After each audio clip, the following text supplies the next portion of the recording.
Tonus Laboratorio del Piede, centro altamente specializzato nella costruzione di plantari su misura, dedica nuove tecnologie di rilevazione dei carichi posturali per dare voce alla filosofia di benessere che lo caratterizza. Ben ritrovati al meteo. Sarà una domenica all'insegna del bel tempo, ma anche del freddo. Vediamo il dettaglio. Sul Veneto alta pressione dominante. Ecco che dunque sulla nostra regione sarà una bellissima giornata all'insegna di un tempo asciutto e stabile su tutti i settori. Ampio soleggiamento ovunque, con il cielo che si presenterà sereno.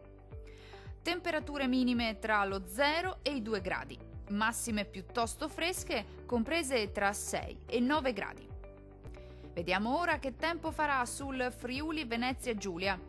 Anche in questo caso sarà una bella giornata all'insegna del bel tempo, infatti sarà soleggiato ovunque, con cielo sereno al mattino, al massimo poco nuvoloso a partire dal pomeriggio, ma non sono previste precipitazioni degne di nota.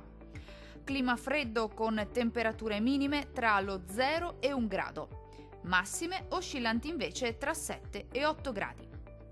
Vediamo infine la situazione meteorologica del Trentino Alto Adige.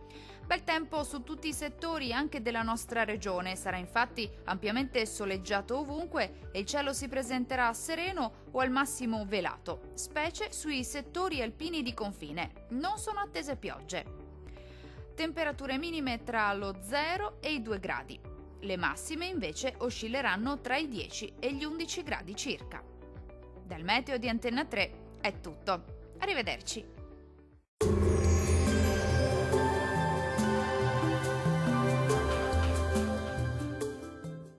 Tonus è il miglior negozio di calzature e moda comoda. Qui troverete il più vasto assortimento di calzature Fratelli Tomasi, eleganza e comodità, perché camminare è vivere.